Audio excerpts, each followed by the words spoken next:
एक गुरु जी के दो शिष्य थे। गुरु जी के शिष्य हैं दो। एक शिष्य था वो वैश्या के घर जाकर के और वहां मुजरा देखा करता था। एक गलत गंदी स्त्री के पास जाता, उसका नाच गाना देखता। तो जो दूसरा चेला था वो बढ़िया रोज सत्संग करता, कथाएं सुनता, कीर्तन करता। एक चेला मंदिर जाता, पूजा करता, सत्संग करता। दूसरा चेला पराई स्त्री के यहां जाता, मुजरा देखता, नाच गाने देखता। एक दिन क्या हुआ कि जो वैश्या के घर जाता था उसे रास्ते में सोने से भरी थैली मिल गई, सोना मिल गया।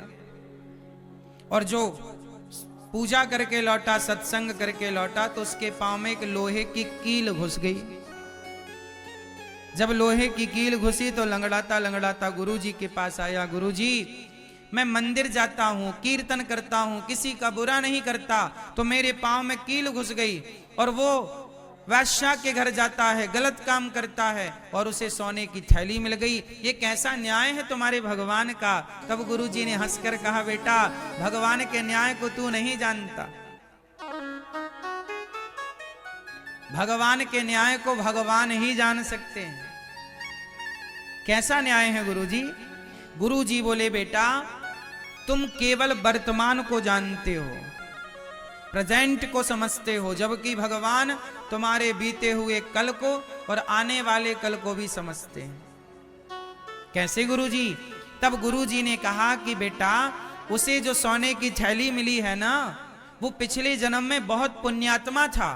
आज के दिन उसे कहीं का राजा बनना था। आज उसके भाग्य में राजा बनना लिखा था, पर उसने एक वैश्या की संगति करके, गलत काम करके अपने सारे पुण्यों को गवा दिया। और राजा तो बन ना सका, पर थोड़ा सा सोना मिल गया उसे। मिलना था खजाने बड़े बड़े, लेकिन पाप किया इस जन्म में तो उसके बहुत सारे पुण्य नष्ट हो गए और जरा से पुण्य रह गए। इतना सा सोना मिला है, जबकि आज उसे क्या बनना था? राजा। और जो तुम हो ना, आज तुम्हारी जीवन लीला समाप्त होने वाली थी, आज तुम्हारी मृत्यु होने वाली थी, पर तुम भगवान के भक्त हो, तो भगवान ने तुम्हारी भक्ति को देखकर, तुम्हारी शरणागति स्वीकार करके, तुम्हारी मृत्यु को भगवान ने कृपा करके एक लोहे की कील में तब्दील कर दिया। जरा सा तुम्हें चोट लगी, जरा सा तुम्हें ठोकर लगा और तुम्हारी मृत्यु बदल गई। यदि आपके जीवन में थोड़ा संकट आए तो समझ लिया करो कि संकट तो बहुत बड़ा आने वाला था, पर जो तुमने कुंभ स्नान कर लिया, जो तुमने पुण्य कर लिए, उस पुण्य से तुम्हारे संकट जरा सा होकर के गुजर गए, छू करके निकल गए, टच करके निकल गए। हाँ या ना? तो भक्ति का हमें फल मिलता ही मिलता है, निश्चिंत रहिएगा। अच्छा बताओ, द्रौपदी ने भगवान कृष्ण की कलाई में अपनी साड़ी के पल्लू को फाड़कर कुछ हिस्सा ही तो बांधा था, कुछ धागे ही तो बांधे थे। हाँ या ना? धागा बांध दिया ना द्रौपदी ने। कन्हैया की जब कलाई पर चोट लगी तो तुरंत द्रौपदी ने साड़ी फाड़ी और कन्हैया की कलाई पर लपेट दिया। कन्हैया ने कहा, बहन, तुमने अपनी महंगी साड़ी मेरी कलाई के बहते खून को रोकने के लिए बांधी है। यदि तुम्हारे जीवन में कभी संकट आया तो जितने धागे तुमने मुझे दिए हैं बहना, एक एक धागे की कीमत चुकाने आऊंगा, जरूर मैं तुम्हारा ऋणी हो गया। देखो जरा, धागे की कीमत चुकाई कि नहीं? भगवान कभी किसी का ऋण लेते नहीं। यदि आप भगवान को कुछ देते हैं तो भगवान उसका सवाया कई गुना करके वापिस करते हैं। इसलिए कहता हूं कि जीवन में चाहे होनी होए अनहोनी होए, भगवान के आश्रित रहिएगा। ये सब खेल उसी का है। मेरा जीवन और मेरी मृत्यु किसके हाथ में है? बोलो। 6 चीजें भगवान के हाथ में होती हैं। कौन कौन सी? हानि लाभ जीवन मरण, यश अपयश विधि हाथ। 6 चीजें भगवान के हाथ में है। हानि, बोलो हानि, बोलो हानि, लाभ, जीवन, मरण, यश, अपयश। किसके हाथ में है? भगवान के हाथ। इसलिए कहता हूं कि जीवन में हानि होए तो परेशान ना होइए। हानि उतनी ही होगी जितनी होनी है। लाभ कितना भी प्रयास कर लो, लाभ उतना ही होगा जितना विधि ने, विधाता ने तय कर रखा है। हानि लाभ ईश्वर के हाथ में। मेहनत आपके हाथ में, मेहनत तुम करो। तू कर्म कर, फल मैं दूंगा। कर्मण्येवाधिकारस्ते मां फलेषु कदाचन। तू कर्म कर, तेरे हाथ में कर्म है। फायदा कितना, नुकसान कितना, ईश्वर। हानि लाभ, जीवन मरण, कितने साल का जीवन और कब मृत्यु होगी, ईश्वर के हाथ में। और यश, कितना आपका नाम होगा, कितना अपयश होगा। इसलिए अपने हाथ में कुछ है ही नहीं। अपने हाथ में बस एक काम है कि अच्छे काम करो, समाज की सेवा करो और दिन भर श्रीमन्नारायण जपो, दिन भर सीताराम जपो, दिन भर भगवान का नाम। ये अपने हाथ में। दिन भर नाम जपो, कीर्तन करो, समाज के लिए अच्छा सोचो, सबके लिए अच्छा करो, बस। बाकी जो हो रहा है ये सब ईश्वर का खेल है। वो भेजे तो आए, वो बुलाए तो जाएं, हमारा कुछ भी नहीं है। हर हाल में खुश रहना चाहिए। कोई ताने मारे कि तुम इतने बड़े भक्त थे फिर तुम्हारे घर में ऐसा क्यों हो गया, भाई जमाने का काम है कहना, कहने दो।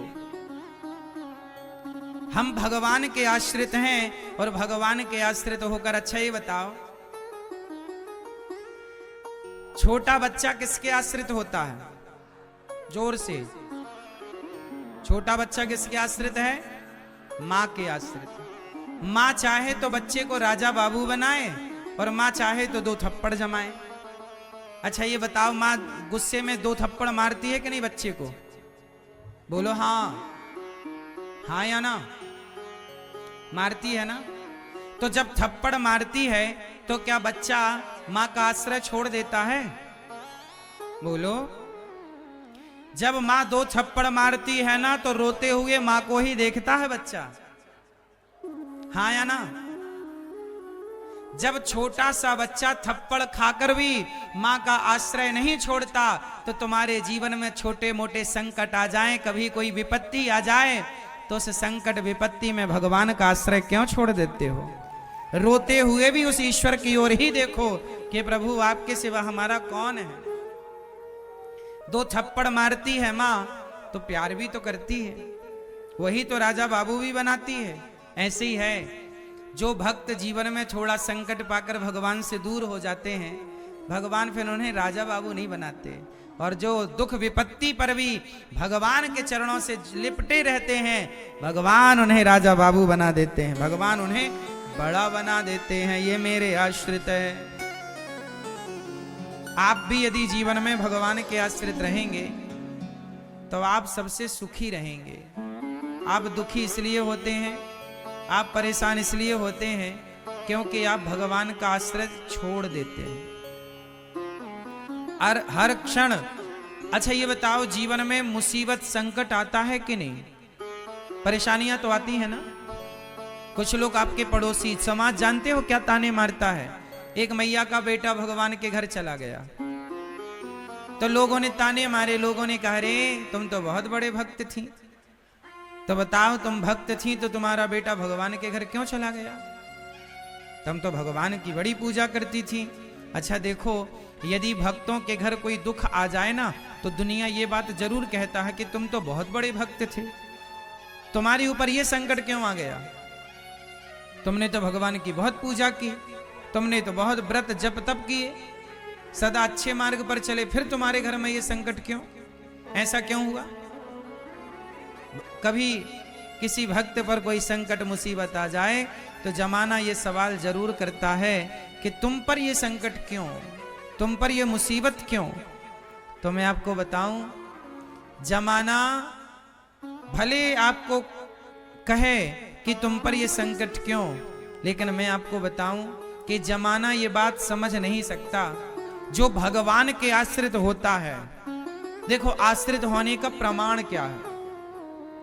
आप लोगों ने नरसी जी का नाम तो सुना होगा, नरसी मेहता, जिनकी बेटी के यहां मायरा भरने स्वयं भगवान आए थे। नानी बाई का मायरा बड़ा प्रसिद्ध है समाज में, भगवान मायरा भरने आए। जब नरसी जी का बेटा जवानी में भगवान के घर चला गया, मृत्यु हो गई पुत्र की, तो लोगों ने कहा नरसी आप रो नहीं रहे हो, आपका बेटा चला गया भगवान के घर। नरसी जी बोले ये बताओ कि मेरा बेटा आया कहां से था, कहां से आया था, आपका बेटा कहां से आया है। नरसी जी ने कहा आप लोग बताओ कि मेरा बेटा आया कहां से था। सब लोगों ने कहा भगवान के यहां से। गया कहां, भगवान के यहां। तो जहां से आया था वहां चला गया, तो मैं रो करके क्या कर लूंगा। देखो जो भगवान के आश्रित है वो इस तरह की बातें करता है, और जो भगवान के आश्रित नहीं है, लोग तो ये कहते हैं कि तुम्हारे घर में ऐसा क्यों हो गया। लोग समझते ही नहीं कि ये खेल कौन खिला रहा है, ये सृष्टि कौन चला रहा है। लोगों को लगता है कि वो स्वयं से सब कुछ कर रहे हैं। वो इस अज्ञान में उलझ गए हैं कि हम करता नहीं, भगवान के आश्रित होना है, और भगवान के आश्रित होकर जो भगवान करें, हमें दुख दें तो हमें दुख स्वीकार, सुख दें तो सुख स्वीकार। बेटा दिया भी ईश्वर ने था, और आज यदि ईश्वर ने ले लिया तो भगवान की इच्छा है। पति दिया किसने, ईश्वर ने। याद रखना मेरी माँ, ये संसार जो मिला है ना, वो बिछड़ने के लिए ही मिला है। इसलिए जीवन में जब खुशियां आए, जीवन में जब दुख आए, तो सुख और दुख को एक सा करना चाहिए। कैसा रखना चाहिए, सम।